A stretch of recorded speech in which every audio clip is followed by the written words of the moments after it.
Hello, everybody, and welcome to another episode of RTP Behind the Scenes. This week, Bill is going to take you through another song that he finds fairly challenging to play live, and that is Ghost of a Chance. So, I hope you enjoy.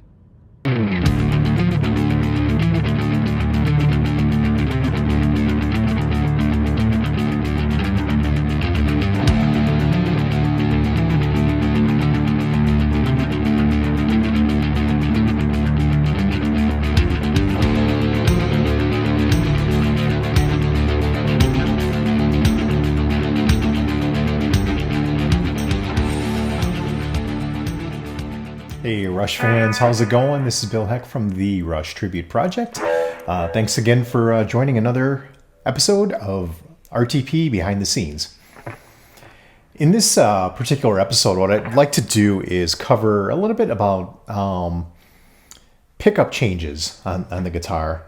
And to kind of demonstrate that, one of my favorite songs that we've been doing recently, more recently, has been Ghost of a Chance. This is one of those songs that off of Roll the Bones where 10 years ago when we started this whole thing, we had tried it.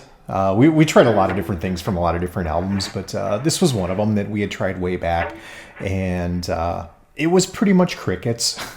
we were hearing a lot of, it's like, when are you going to play something we know? And, play Free Will, play Limelight, play Subdivisions, play Working Man, all the usual suspects.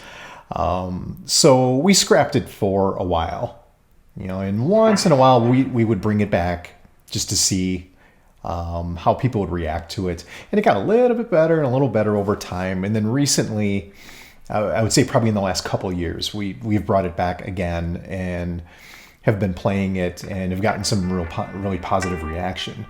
Part of the reason we're bringing that one back is, number one, we always try to rotate things into the set list to see how they work. But it's also things that we really love to play. We understand that you need to, as a band, we need to play what people want to hear, but we also need to play things that we want to play. And sometimes those aren't always the exact same things. So Ghost of a Chance is one of those that I've always, as a guitar player, I've loved to play. I love the dynamics of it, the sound, the song itself. It's a really good song, and but just the use of pickup changes to really set those moods throughout the song are just incredible throughout. And I've always enjoyed doing it. So the fact that we're starting to hear more positive reaction and people say, "Oh, I loved when you did that. Can you play that more often?" Makes me happy because as I said, it's one of those songs that I love to play, and I hope we can do it more. Without further delay, I'm going to jump right into it. So what I've done for demo purposes, I'm using the Fractal FM3. Normally on stage, I'll use a XFX3, but the FM3 has more than enough power to get me not only through a song, through a demo, but through a show too. And just for convenience sake, I like using it for demos because it's portable. It's sitting right here. I'm not sure if you can see it, but it's sitting back here on the desk. So nice and easy. And I can still get those sounds that I get from the XFX3. So that's what I'm doing here. What I've done in one of my previous videos, I had talked about the use of scenes, where I use a single preset for a song, and then I'll use scenes throughout that preset for the different parts of the song. And that's kind of what I'm doing here. I've only got 3 scenes set up. One is for the main verse. And what I'll do is between that and pickup changes and using the use of volume, I'll get some different results as far as even within the same scene. A second scene is for the chorus, which I will get to, and then the lead patch that I use for Ghost of a Chance. So let's get into it. To start, this very first one is I've got, like a lot of my other ones, I'm using the Fender, the double verb vibrato, which is basically a Fender twin. And the cabinet I'm using is a 2x12 There's a lot of different cabinets within the Fractal. Not really sure there are any right or wrong, but I'm using a 2x12, this particular one here.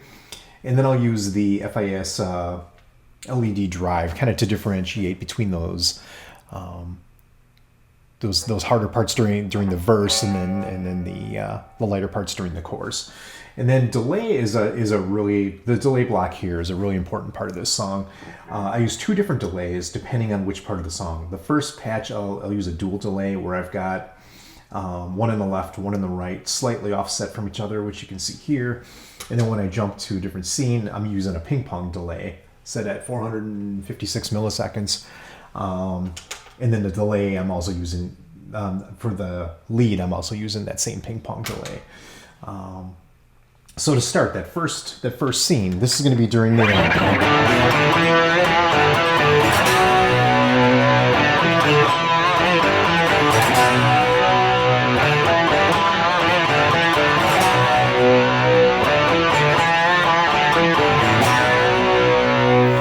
Now, one of the things I like to do, I'm not even really sure why. It's just, we'll call it personal preference. But what I will do when we play this is I actually won't do a scene change for the next part, even though the guitar is considerably more dialed back. I'll actually use the volume on my guitar. As of right now, I'm using the bridge pickup, humbucker, full humbucker, but I'll take the volume and dial it back to about halfway to kind of get through the...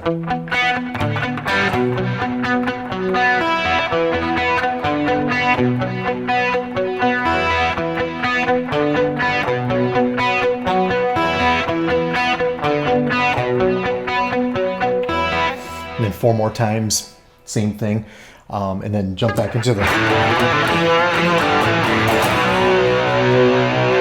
The other thing you'll see me do is a lot of this. This is another personal preference that I do, not only during this song, but a lot of the other ones, where I'll actually use like a palm vibrato, where I'll rest my palm right on the bridge itself, and instead of grabbing the tremolo bar. This is obviously assuming I'm using a guitar that has a tremolo, but the PRS is nice because the bridge is really small. I've got several guitars that have Floyd Rose tremolos, which I love, but they're huge. You know, it's a large bridge. It's harder to rest your palm on it. These are really easy. It's like just a natural playing position. My palm's already there anyway, so I'll do that a lot of times where I'll just kind of use the palm as a vibrato, which is, if you ever see, it's like, what's he doing with his right hand? That's probably what I'm doing. So, so to finish off the verse, then I'll do a pickup switch over to full humbucker on the neck. Go to my next scene, which really the two differences are the disabling of the drive, which you'll see is grayed out now, and that delay is now over at ping pong. Those are the only two changes. So the amp itself, that Fender vibrato, the twin reverb that I'm using, is the same. There's nothing that's changed between those scenes, even though it sounds completely different between...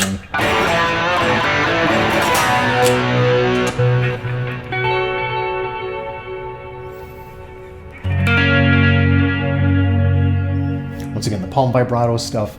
The other thing I do for this part, is I will, especially with that chord, that F sharp major,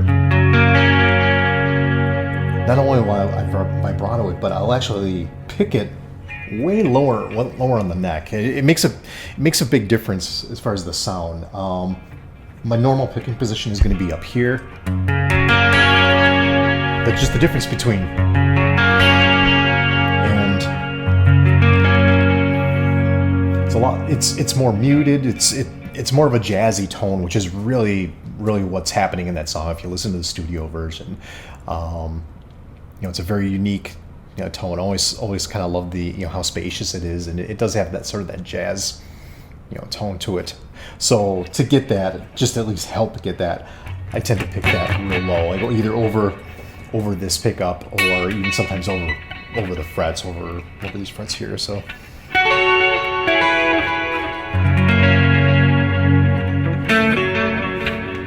And that ping pong delay, you can hear that.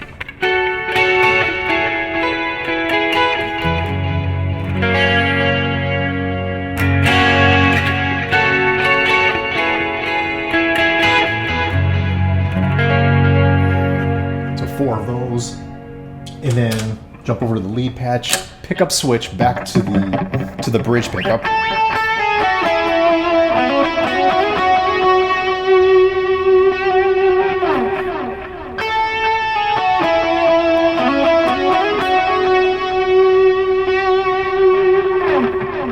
And then back to the rhythm again.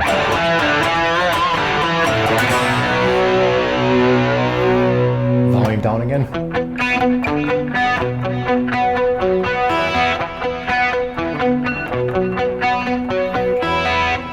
Four of those, and then he kind of does basically that phrase up 2 more frets. So.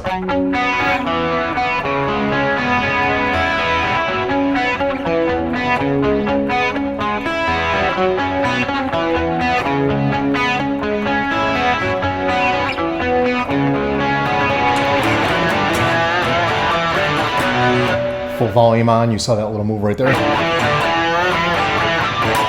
4 of those, and then pickup switch back to this again.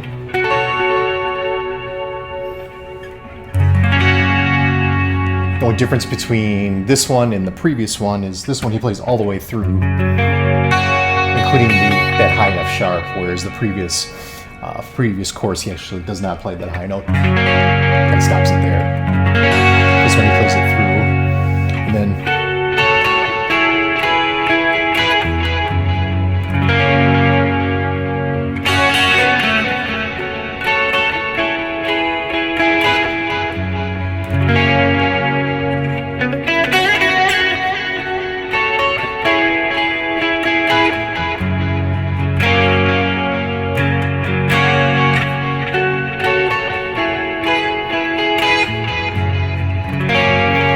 Pickup switch back to the lead patch.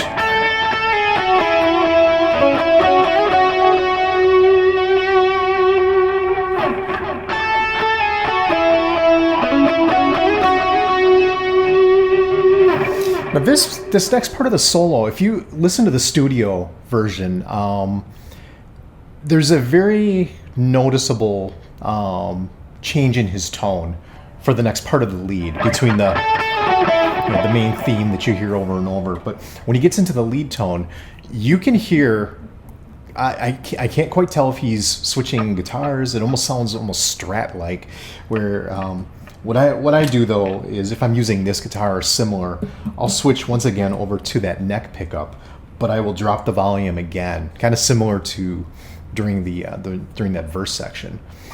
So what I'll do, if I put it together.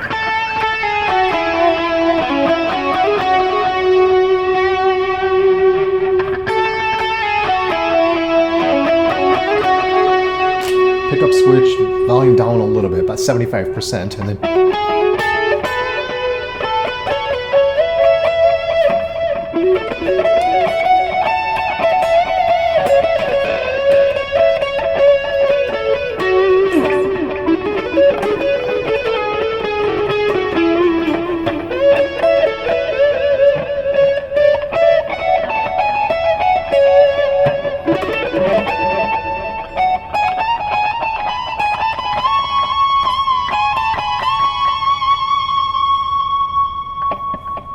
and then there's the little fill-in riffs that he does, like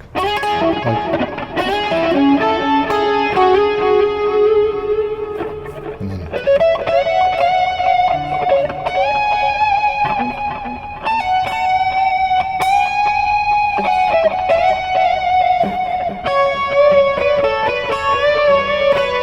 pickup switch, full volume.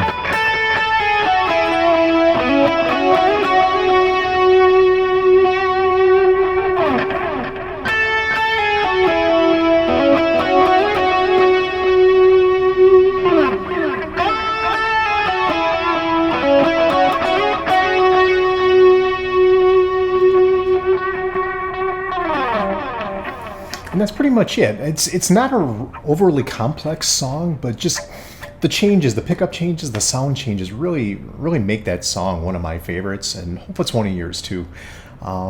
That's about it for this episode. If you like what you're hearing, please subscribe to our YouTube channel. The more people we can get to follow, the more videos we can do, and also leave your comments. If you Want to hear something else? You have any suggestions, things you'd like to hear us do another behind the scenes on?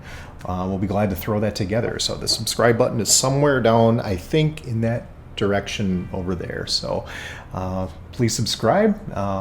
Come back, visit us again, and when we're out playing RTP shows, hope to see you out there too. Really appreciate you joining me now. Thanks a lot. Bye.